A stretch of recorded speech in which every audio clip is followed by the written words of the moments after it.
Okay, y'all, it's that magical time. I'm going to be doing another candlelight tale this evening.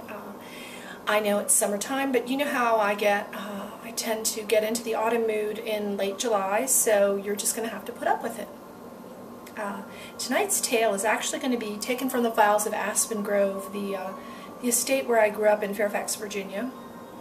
It was a 250-year-old home, occupied by the North and the South at different times during the Civil War.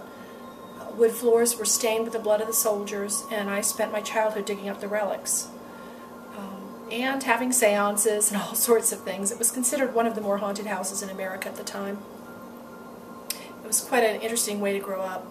I got kind of used to the fact that we had apparitions and we had voices and we had poltergeist activity and all sorts of variety. But one of the things that was really unusual about Aspen Grove was how many spirits were upon the grounds. It wasn't just a house type of a thing. The land was very haunted. And every summer I start thinking about this one haunting that I think it affected me more than any of the other ghosts of Aspen Grove.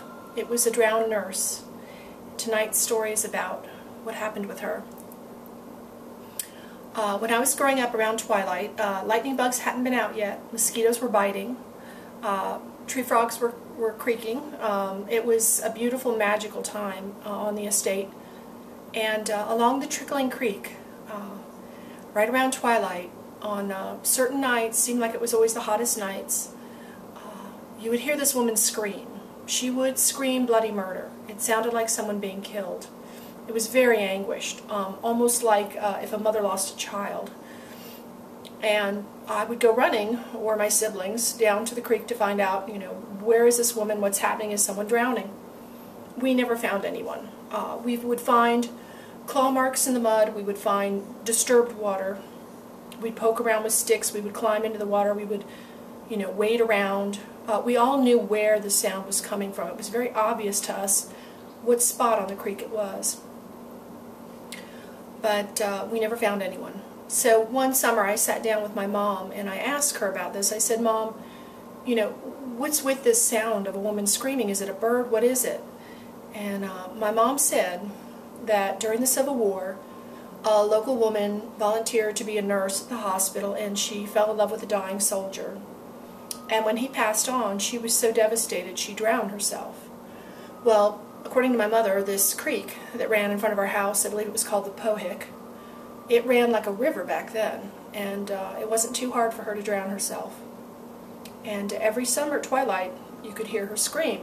It wouldn't matter where you were on the estate, it always sounded equally as loud. It was the most strange phenomena.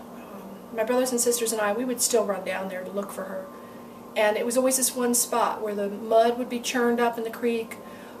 There would be marks in the mud. It would just be very obvious something had happened there. But we could never locate anything that was causing it. It came to be a thing that in twilight in the summertime, even on nights that I didn't hear her, if I happened to be playing near the creek, I would pick some of the wildflowers and toss them in the water for her, say a little prayer. And this drowned nurse became a part of summer to me, and still to this day, when it's a summer afternoon, twilight's coming, I still have a strange anticipation inside, like I expect to hear her scream again. And that was just one of the ghosts upon the land at Aspen Grove. Good night, y'all.